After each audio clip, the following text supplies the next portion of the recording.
Nigeria are usually characterized by a lot of things. And most often than not, you see name calling, blame game, and smear campaign making the airwaves, particularly when candidates come out to campaign for political office. But today, we want to beam our spotlight on the reasons why we need to promote issue-based campaign as opposed to campaign of calumny to ensure that elections in the country are free and fair and also not characterized with any form of violence. Hello and welcome to Indepth on ABS Television. I am Priska Wonko. Today we'll focus on promoting issue-based campaign for violence-free elections. And I have some gentlemen with me in the studio. Together, we're going to be delving into the reasons why we need to focus on issues as opposed to campaign of calumny. And joining the conversation today on the program, I have the convener, Catch Them Young Community Initiative, Mr. Nonso Orakwe, or he says you can also call him Mr. Vote Not Fight. Mr. Nonso, welcome to the program. Thank you very much, Priska. It's not a convener, Catch Them Young Community Initiative. It is the executive director, Catch Them Young Community Initiative. The convener, Vote Not Fight, Southeast. Wow, interesting. Plenty portfolios. Okay, wow. All right, and not to be left out, we also have Apostle John Paul Iloduba. He is a political analyst and, of course, a public affairs commentator. Apostle, welcome to the program. It's my pleasure. Thank you for having me. Okay, are you also convener, founder, CEO, MD? He's partner in the system. Okay, he's partner in the struggle. Yeah. Okay, that's interesting. All right, so, okay, gentlemen, we're talking about issue-based campaign. And it's not exactly like issue-based campaign is something that is strange for someone that is well aware of what goes on in the political scene. But before we delve into the reasons why we need to promote it and ensure that candidates vying for political office engage more in issue-based campaigns as opposed to a campaign of calumny, we'd like to get a brief insight into what an issue-based campaign entails. Let's start with the convener, Vote Not Fight. Okay, issue-based campaign are the campaigns devoid of violence, devoid of assaults of any kind, devoid of verbal abuses, and so many things, vices that is enshrined in the electoral process. So when you talk about issue-based campaign, it's devoid of all those vices. And that is where you will get people giving the people black and white of what they want to do. In other words, bringing out effective manifesto. What will I do when I get into power? What is ongoing that I would like to change when I get there? What is there that people are passing through that when I go there, people will be relieved from one problem or the other? So this, when you talk about issue-based, these are the things expected from politicians or our people running for office to share to the people, and that explains what they actually want to do, and that brings out exactly the base of activities they want to engage. So that is issue-based campaign, giving people what they actually want, not the other way around. Telling people or fighting or assaulting people or insulting people or stabbing people on the road, pulling down billboards and all of that. Those things are not part of the issue-based. So anything contrary of what will I do when I get into power in the real sense is not issue-based. Okay, all right, Apostle John Paul, let's come to you now. Based on what Mr. Nonso have already said, you'll find out that now he's trying to make a case for issue-based campaign as to why candidates vying for political office should engage more in campaigning based on issues that are prevalent on ground as opposed to things that do not have any relevance to what is going on at the moment. Now, if issue-based campaign is that important, why is it that every time, every electioneering period, you see people still engaging in smear campaign, name calling, blame game, and all that. So there was this importance. Why is it that candidates do not engage in issue-based campaign? Okay, thank you for the question. Yeah, first of all, issue-based campaign, just like my co-discussant here said, is addressing issues. Finding out what the issues are, telling people these are the problems we are currently facing. This is the way I'm going to solve this problem if I get into office. Now, in Nigeria, you see some people, some politicians of today, none of them, or most of them, don't care, to focus on the issues. Rather, they believe in name calling, abusing people, because they, they stand the chance of, what do you call it now? They stand the chance of getting one or two favor from that, for example. And you find out that most people that engage in this name calling, verbal attack, are supporters of candidates, of politicians. Most of them. Not the politicians themselves? Yeah, most of them. Most of the people that engage in this name calling, I'm not saying that politicians don't engage. But you're saying it's more of their supporters. Okay. Because sometimes you see in politics, as they say, there's no permanent friend, there's no permanent enemy. Yeah. Okay? Now you see somebody, because I'm now in party A, and the other person is in party B, and my supporters will come out and say, it must be us. It must be us. That is the problem. It must not be you. Election is not a war. It mustn't be Mr. A. It mustn't be Mr. B. It is God who gives power. And whomever he gives, God will take it. Okay? So the problem is that the supporters stands to gain one favor or the other, especially financial favor. They try to, portray themselves as good servants, as good praise singers.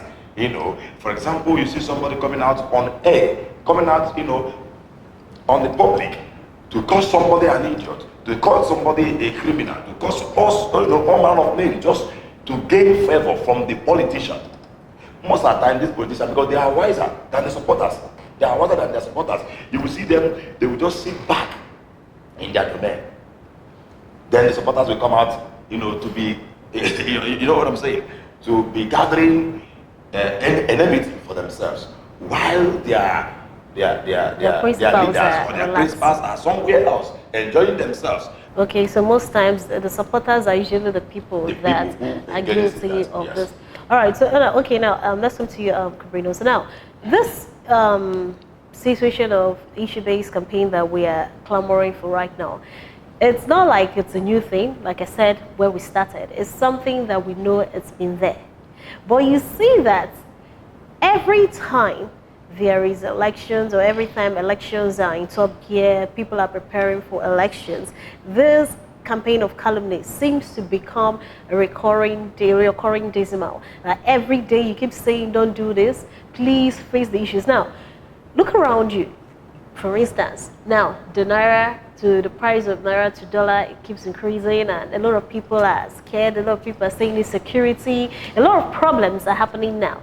So will focusing on the problem, will it in any way deter the chance of the candidate? Now, what I mean is, do candidates feel that by engaging in smear campaign, name calling, that their chances of success in the elections are guaranteed?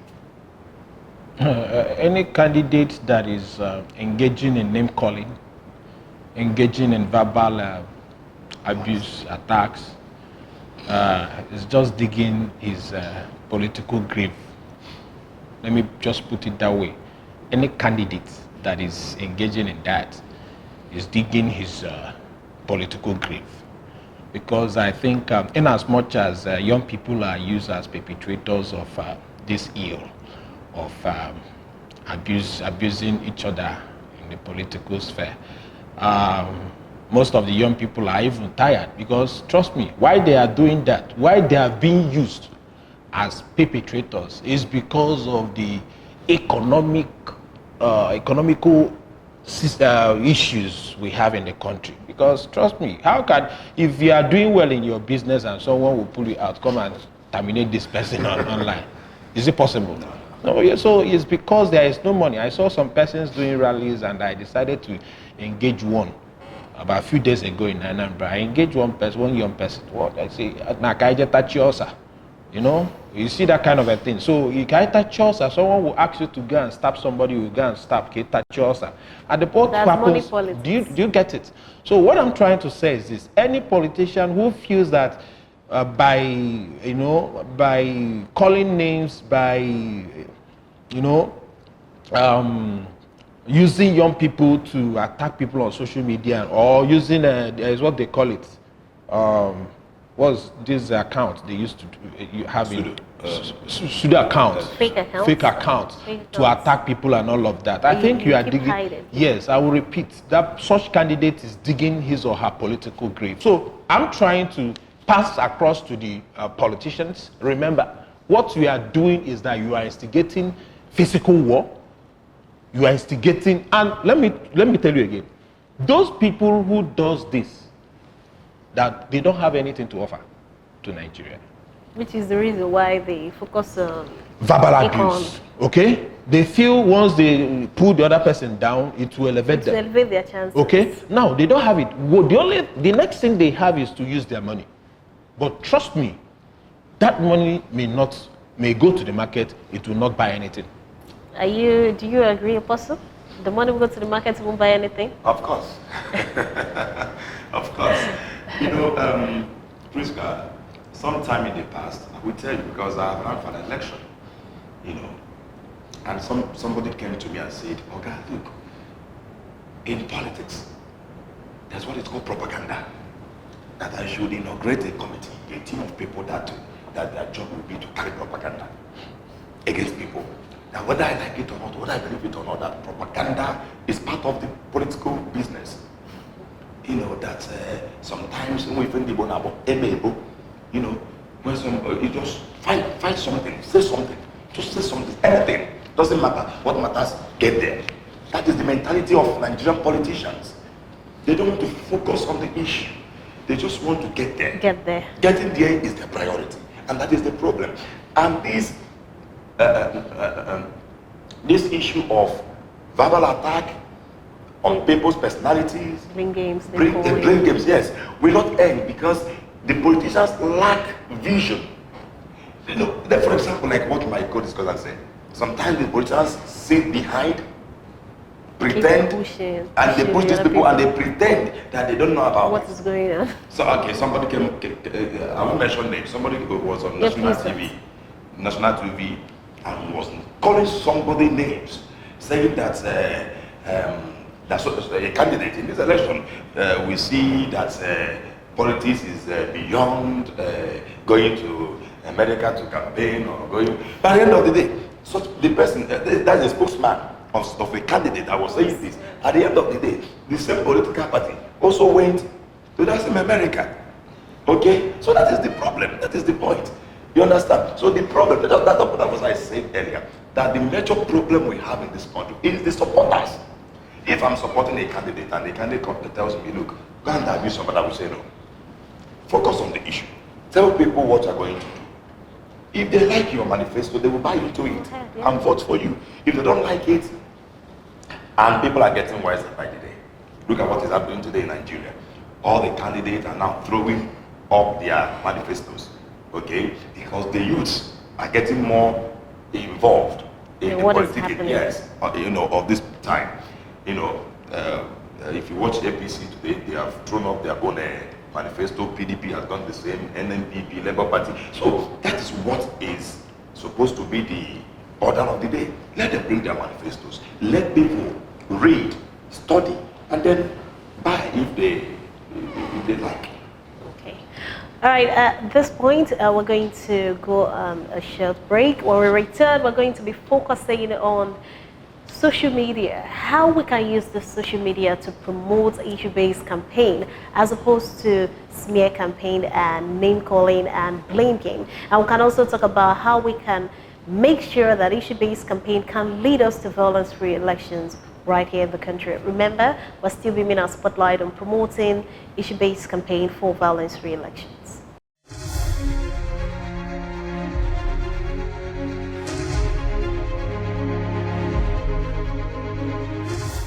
You're welcome back. This is still Indepth on ABS Television. And just before the break, I remember I told you that we're going to now be focusing on the social media, how we can use the social media to promote issue-based campaign as opposed to a campaign of calumny, and also how we can ensure that by engaging on issues rather than blame games and smear campaign, we can ensure that elections in the country are free, fair, and without any form of violence. I still have Nonso Orahwe.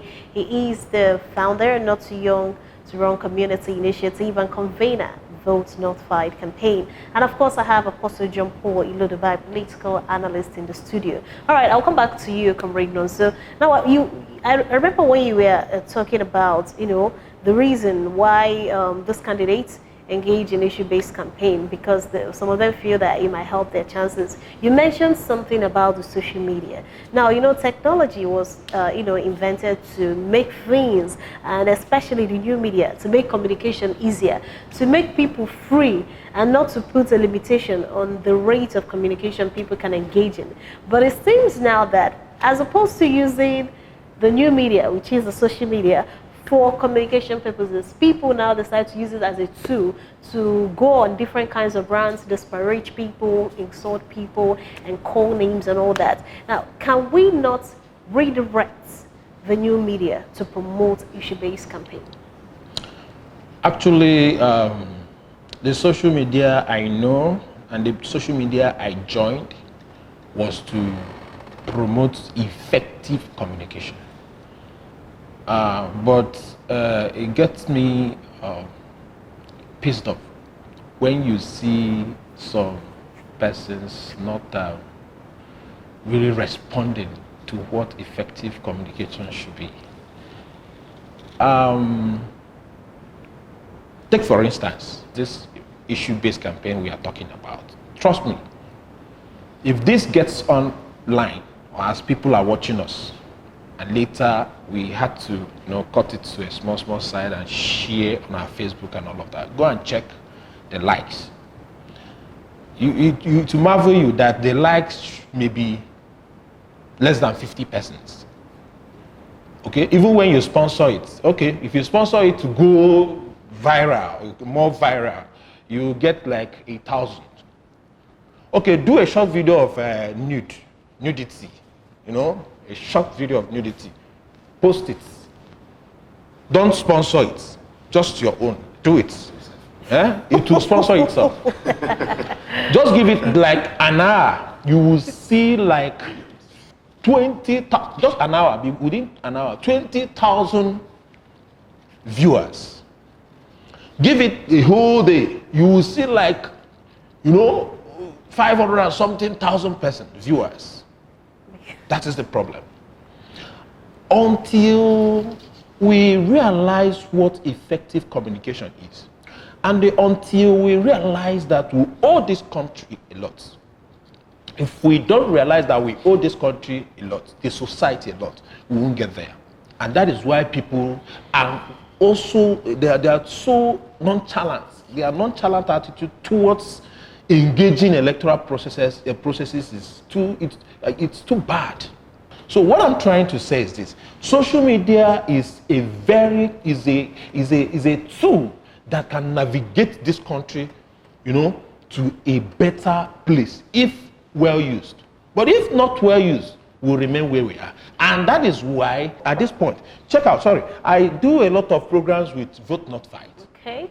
And we're talking about violence-free elections, so is that... It's part of it. Mm-hmm. So I do a whole lot of things on this, and that is why I'm called Mr. Vote Not Fight. So now, when you do things like this and post online, you wait for people's feedback. Trust me, you will see people seeing it, people are seeing it, but none of them will comment. Because it's not something that... Because it's not something they want. They don't want to hear it. So what I'm trying to say is this. If it starts now, it's still early and it's still good. We start on time. Okay. All right. So, Apostle, back to the main crux of our discussion today, which is promoting issue-based campaign for violence-free election. How can we ensure this? How can we ensure that by engaging in issue-based campaign, elections can be free, fair, and without any form of violence? Yeah. Well, if politicians of today, if supporters of politicians of today, begin to disassociate themselves from the mindsets of it must be me, like I said earlier. Don't say election that it must be you. It mustn't be you. It's all about the people. The power belongs to the people. Okay? That's why the slogan of one political party in this country says power to the people.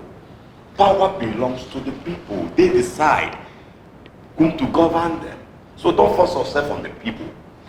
While I was on my way to this place, I met a supporter of a political party, and jokingly I said to her, look, this candidate you are supporting, I don't see her winning the election. Do you know what she said? She said to me that I am mad. I said, when has it gotten to that point? She said, I am mad. Why would I open my mouth to say that her candidate will not win the election? That she must win. That person I want to support will go to the Senate and begin to sleep. And I said, we are not I'm not even campaigning for my own candidate. You don't even know whether I'm supporting that your candidate. I just say, I'm not sure. And of course, nobody is sure. Nobody knows who will win the election. Okay? Even INEC as a body, they don't even know what will happen. Okay? So, we can only promote. But you that told him that candidate. But you that went to that. Do you know who? Do you know? I said because I have seen the way that person is trending. I have seen the way. But we never vote. I have seen the way they are trending. Name calling on social media. Yes, that was what I saw. Somebody came to what I posted online. I said to me, look, I posted something and I said, you don't go kill me. And I said, better Nigeria we hope for. And someone came under my post and said, whether you like it or not, there will never be a better Nigeria, whether you like it or not. That I should forget about better Nigeria. In fact, there's nothing like better. There will never be anything like better Nigeria in this country anymore. People are not smart. Okay, so that is the point. That is the point. And when I asked, why do you say so? He said, because we are not ready to do the needful. And I asked again, what is the needful that we need to do? And he said, Emilok. Emilok. It is my turn. It is my turn. Okay.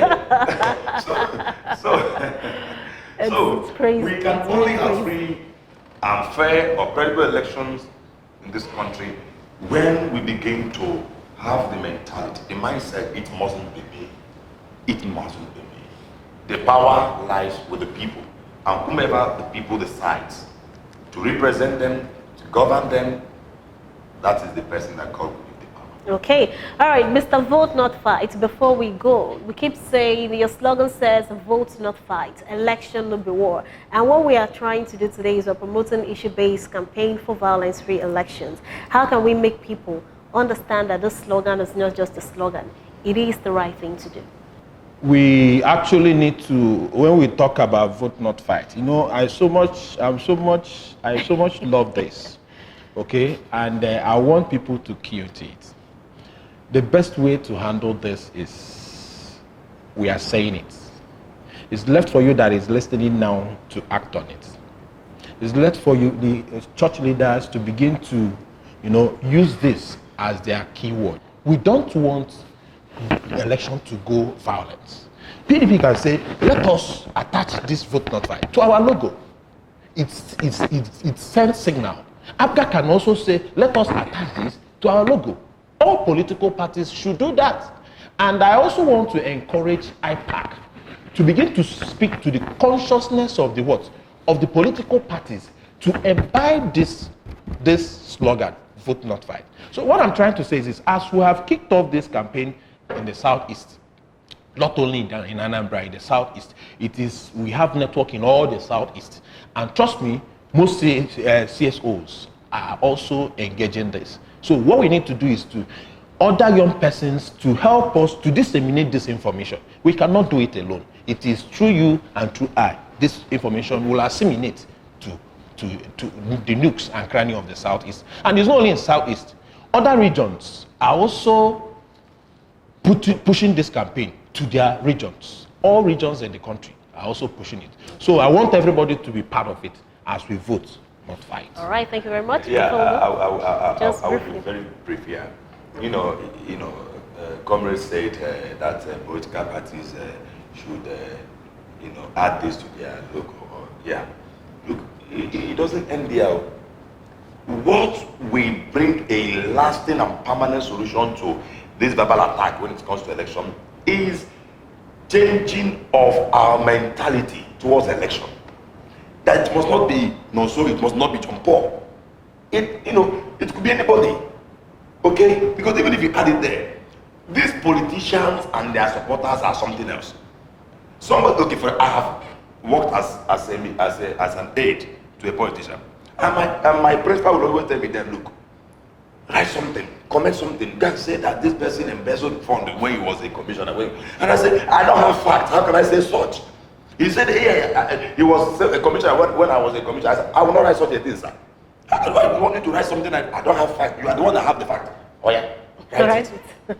Okay. Yeah, so when he found out that he couldn't control me, he asked me to leave. And I gladly left. So let the youths, let the masses begin to change their mentality, their mentality towards election. And the National Orientation Agency has a job to do. They have a lot to do. Let them carry out campaign, teach people that the election is not war, and the election must not be A, it must not be B. God can decide, or even the people can decide to vote for C or even Z. Thank you. All right. Okay, and this is where we draw the curtain on the program. All right, like the gentlemen in the studio have said, a change of mindset is required if we need to change the narrative with regards to elections in the country. Let us realize that elections are not war. Elections are not a time to fight. Elections are not a time for blame games. Elections are basically a time for you to sell your ideas to the electorate, for them to decide the best person that is suitable for the political position you're vying for. So let us do better. Vote, not fight. Election, no be war. And my name is Priska Wanko. I want to thank Mr. Nonso Urakwe for coming on the program today, as well as Apostle Jempo Ilidiba for coming on the program today. Thank you, gentlemen. Thank you for having us. Thank you for having me. All right, we'll see you next time on Indepth.